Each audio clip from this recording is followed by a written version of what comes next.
Why is no one talking about how serious the cost of living actually is?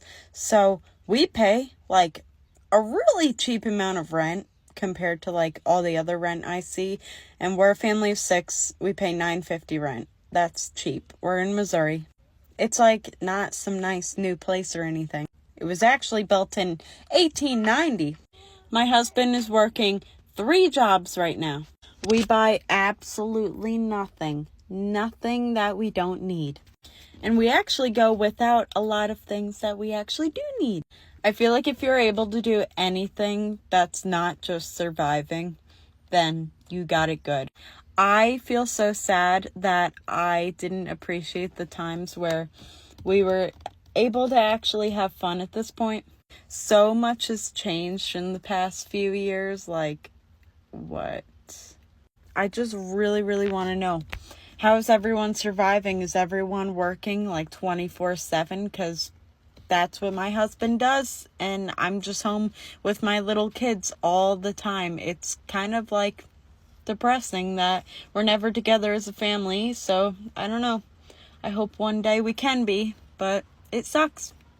I paid $2,000 for my apartment in California, and at first I was okay with it, but now I'm starting to feel like it's overpriced. I don't know if it has anything to do with the fact that I don't make as much as I used to make, or the fact that I don't want to feel stressed anymore over a $2,000 rent payment. My basic rent is $1,850, but this apartment complex comes with a pool, so I think about it like this. I deduct $50 from the $1,850 for pool access. This apartment complex also comes with a laundry room, so I deduct another $50 for the laundry access. And this apartment also comes with its own parking, so I also deduct $50 for the parking. So at the end, it's basically $1,700 what I'm paying for my apartment, or at least that's what I tell myself, so I don't feel so bad about paying so much in rent. What do you guys think? Are my calculations correct? How much do you pay of rent, and do you have any of these amenities? I thought it was a good deal because I remember I used to pay $100 of pure parking in the last location I was at.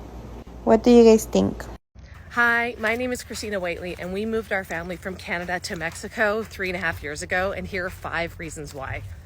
Number 1, the cost of living. I remember standing in my kitchen looking at my husband saying, how are we supposed to get ahead with insurance and taxes, and we make great money, but how are we supposed to get ahead? And then I realized that we weren't stuck somewhere.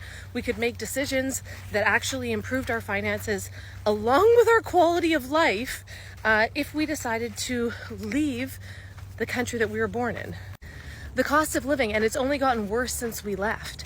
I remember standing in my kitchen multiple times looking at my husband saying, we both have full-time jobs, we work so hard, and but with taxes and insurance and the cost of living here, I hardly feel like we can live at all.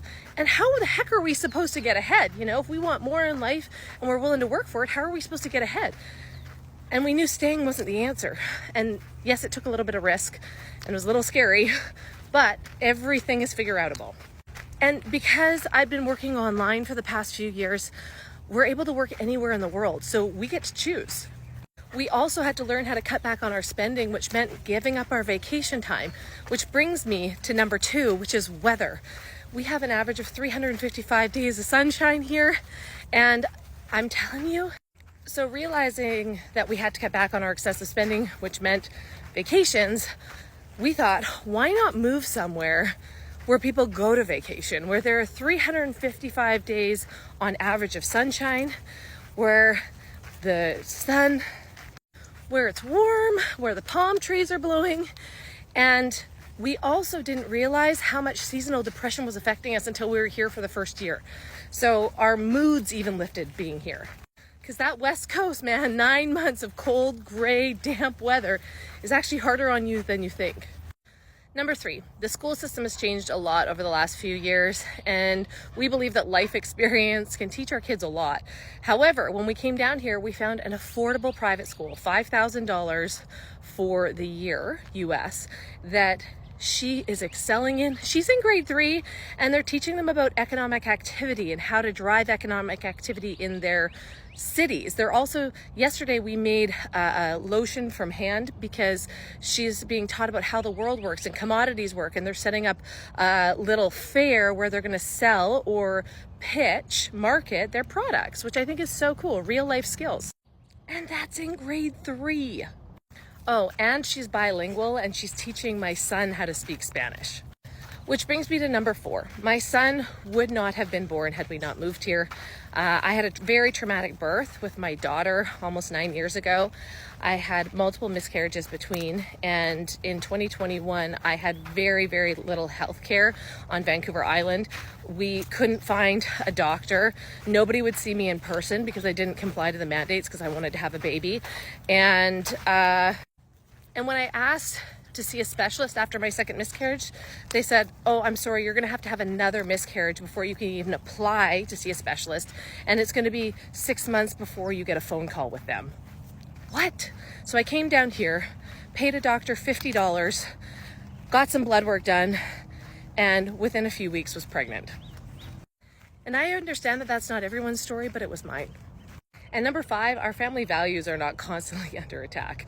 They honor family here. They spend time with them. We didn't have to work 80 hours a week to get ahead or to be able to afford to do the little extras like horseback riding, music lessons, sports, all those kind of things. We could actually afford to do whatever we wanted here, as opposed to putting our kid in a box. Here, our family values are not under attack. You know, family is so honored. Our kids are so welcome at every restaurant, and including our dog, which is hilarious. You know, it's just a beautiful life where we spend a lot more time together. We don't have to work 80 hours a week to be able to afford horseback riding or sports or music lessons or tutors or anything like that. We're able to live the life that we want if we work hard and can afford it. Whereas if we're working hard in Canada, we still can't afford it. Bruh, being an adult literally means you always just need something. If it ain't paper towels, it's toilet tissue. If it ain't toilet tissue, you need a plunger. If it's not a plunger, you need Cascade dish pods. If it's not dish pods, you need laundry detergent. If it's not laundry detergent, you need to get your clothes altered. If you need your cat food, dog food, fish food, frog food, like it's always need something. And then after you get all that figured out, your car start making funny noises. Oh my God. Hey, I don't give a damn what nobody say. It has never been this expensive to live. Ever. Like, in no era when motherfuckers was making $1 an hour, it was never this expensive to live. Eggs, $10 a piece. Like, you walk in the store, you get 3 things, you at fucking $65.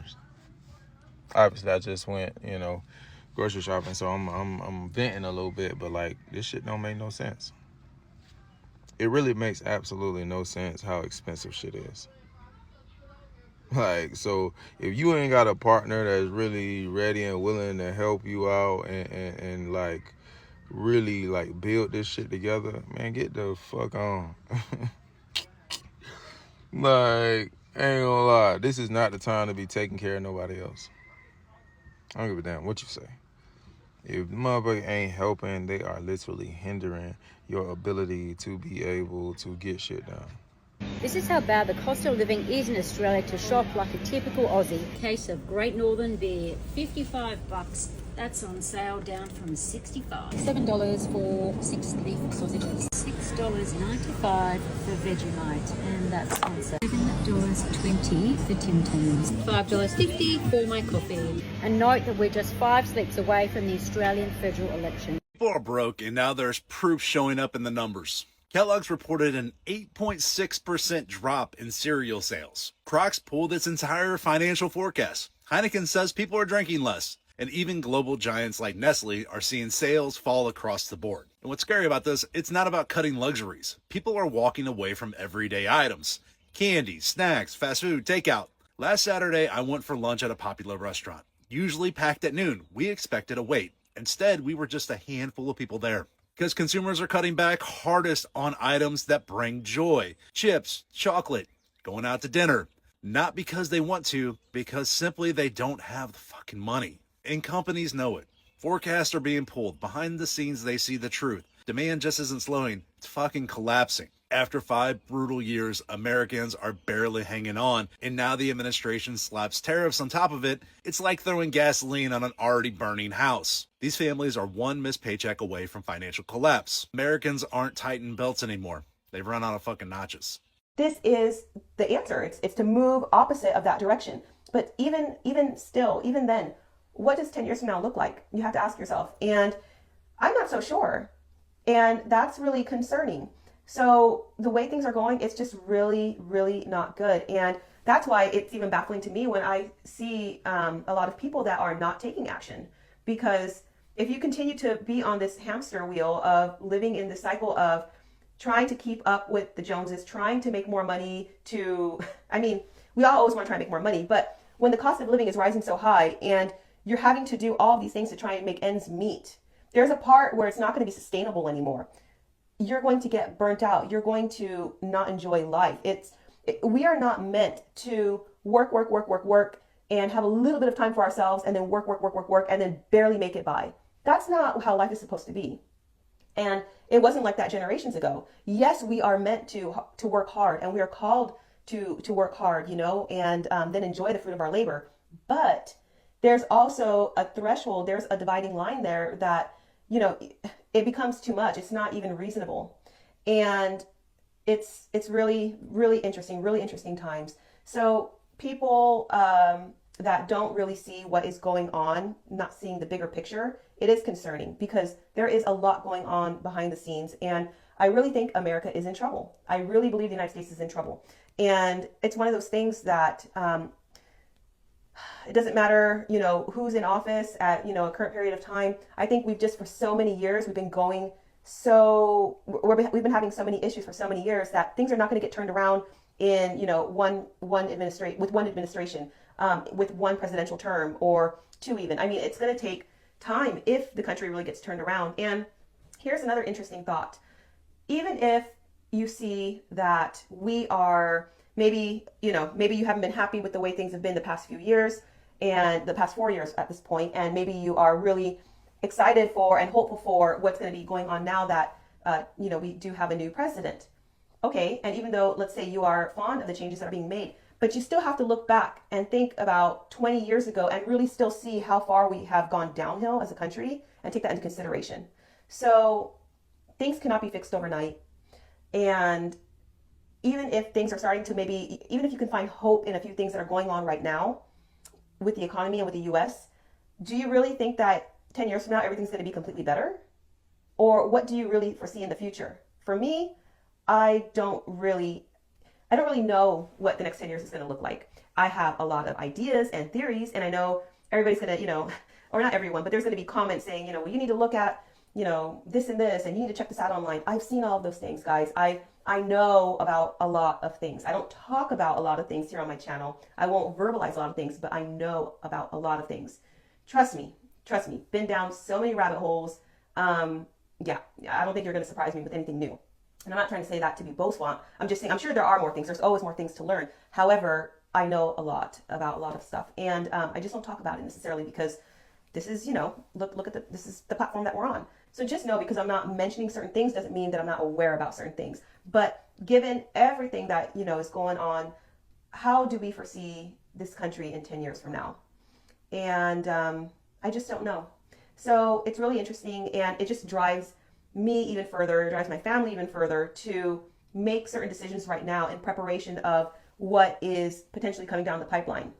That is in the way we live right now, our lifestyle, how we spend our money, what we are planning to do, what types of things we are looking to purchase, whether it be assets, just anything at all. What are we doing? And trying to always be proactive with certain things, and always doing what we can with what we have. And I think everybody should be working towards that, because if we just ignore what's going on, then it's going to be really bad. And it's getting harder and harder. Here's the thing. It's getting harder and harder to ignore what is taking place, because it's so evident right now. You're starting to really feel the squeeze financially and safety-wise when you go out. There are so many things that you just can't ignore anymore. You just can't. Work, sleep, and pay bills, repeat. That's not a life. That's a sentence. They told you if you worked hard, that you'd make it, but in reality, all you made was just enough to survive. You wake up tired and you go to sleep anxious, and every day off of work, you just spend it recovering from all the damage. The food costs more, and the rent keeps going up, but the paycheck still stuck in 2015. This isn't the American dream. This is economic gaslighting. They sold us freedom, but delivered a treadmill. Bro, the cost of living is insane right now. Like, what are we doing? I swear before COVID, in my area, $20 an hour was like, you balling, you good. Now, people that making $20 an hour, I'm like, man, how are they surviving? Like, this is insane. Fast food places are paying $20 an hour now. So $20 an hour is the new $10 an hour. Obviously, all of this is relative to where you live. So my $20 an hour, where I live in Northern Virginia, maybe your $16 an hour, or maybe your $30 an hour. It all really depends on where you live. Like, I can't be the only one that sees this stuff. Like, I can't be the only one that understands what's going on. And it honestly worries me that there's some people out there that make less than that. Like, think about the people out there that's making minimum wage. Like, probably have to work 2 or 3 jobs just to make up for, a livable income. It's insane. Can somebody tell me how you can be paying $2,000 in rent for the past few years, but you can't get approved for a $1,500 mortgage? I'm basically paying mortgage now. It just ain't mine. So you trust me to pay somebody else's stuff, but you don't trust me to pay my own I try to go get approved for a loan. Now I'm financial risk. Now my debt to income ratio too high. Now you gotta check my credit score. If you don't want me to get my own house, just say that.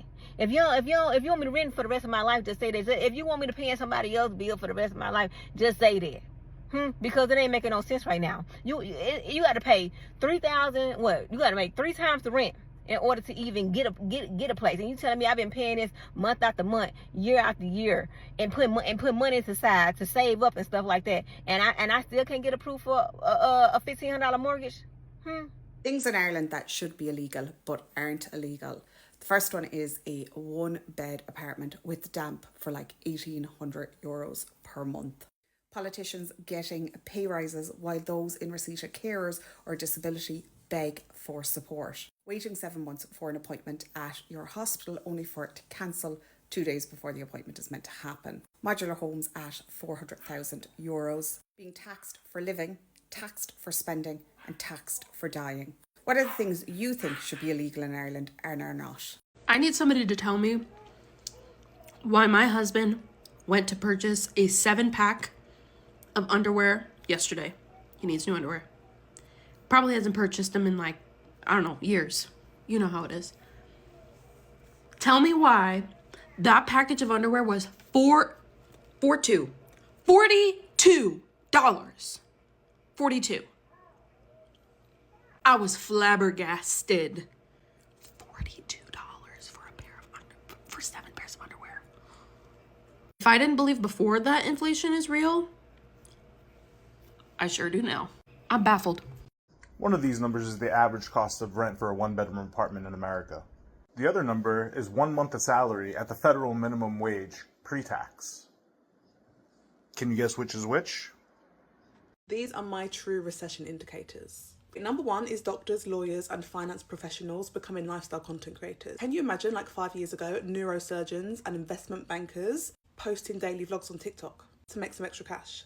That would never have happened. Professionals were professionals. They made the big money. They spent their free time spending that money. And now it's just not enough. Number 2 is Beyonce tickets still being on sale. They're not sold out. And you remember how hard it was to get tickets for the I Am World Tour or the Mrs. Carter World Tour. You had to be on the website the second they were released. And even then you were lucky if you got tickets. The Cowboy Carter Tour is literally next month and tickets are still available. I get it, the music doesn't hit quite like it did before, but still, it's Beyonce. Number 3 is the rise of skinny talk. To me, this is recession core. People don't have money to buy good food. People don't have money to go out and fine dine. People don't have money for personal trainers. People don't have money for expensive gym classes. So instead, we see the rise of eating nothing and walking. Both are free. It makes sense. How miserable. Next is the rise in child-free champions. People do not want kids anymore. Say what you want, but having money makes having kids 1,000 times easier. Being poor with kids must be hell. Child-free by choice equals recession indicator. Next, the one that makes me really sad is the bar for aspirational content is so low. I used to love watching creators just for the aspirational motivation and inspo. I absolutely want to see your designer hauls. I do absolutely want to see your crazy mansion. I absolutely wanted to see your crazy cars. And yes, I wanted to see you in the Maldives.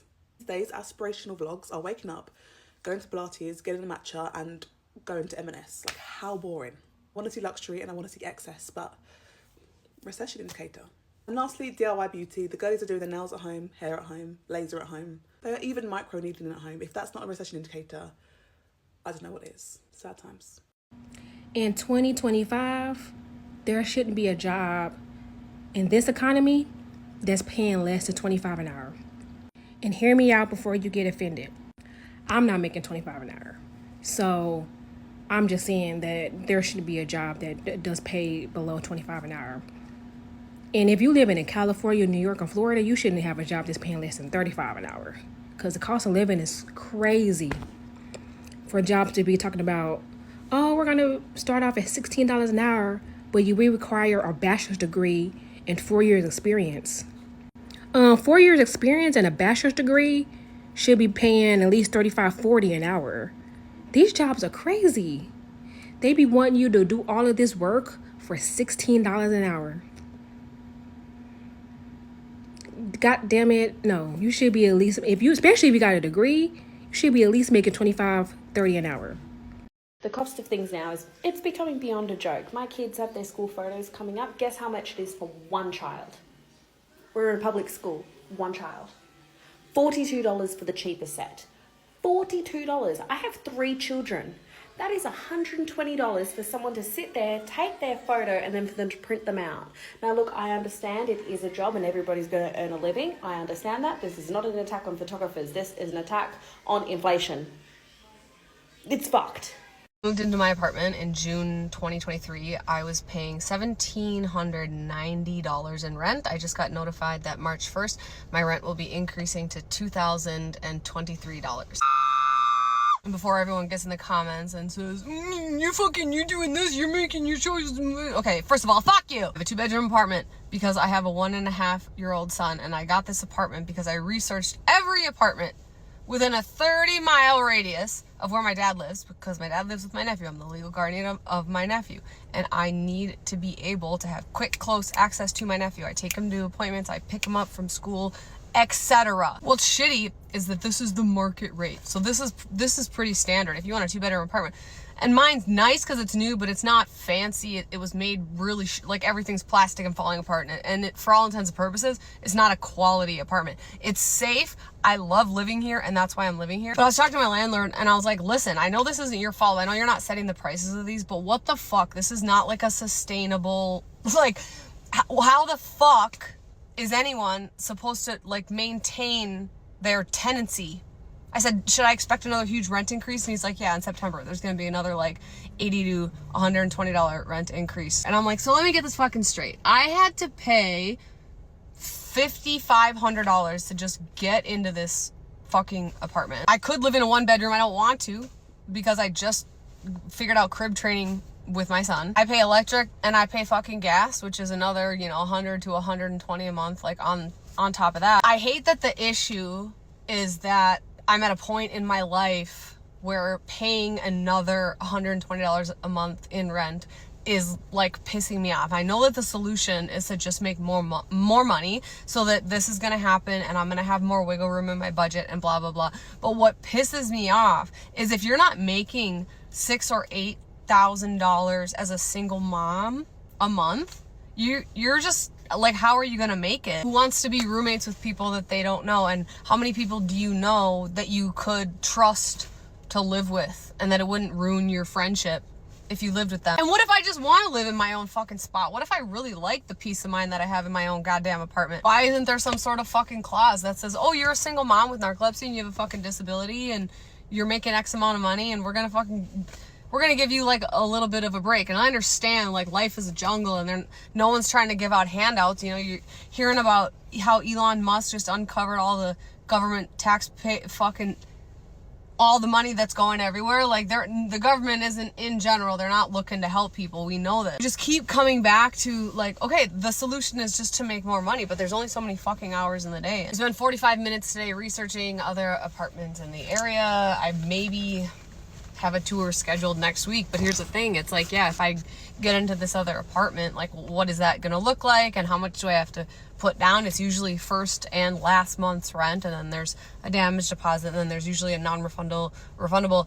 pet deposit on top of that of a couple $100 or and then you know, like at least, and then a monthly pet deposit. And I have 2 cats and I don't want to get rid of my cat. I'm not making this video to be like, oh, poor me, like blah blah, but where my brain goes is I zoom out and I think about the bigger picture, and I think about like the regular people who are just trying to fucking survive, and like the average income and like what it cost to just literally survive. That's not like getting ahead, that's not saving money, that's not potentially owning a piece of property, that's literally just like, I'm making it until the next month. What is there, like 800,000 homeless people in the US? And when you think about like a homeless person, your mind might go to like all these extremes, but it's like, no, people become homeless because there's factors that are outside of their control, and they're doing their fucking best, and they get up every day and they have good intentions and they work, and they're not like selling themselves on OnlyFans, and they're trying to like do good in the world.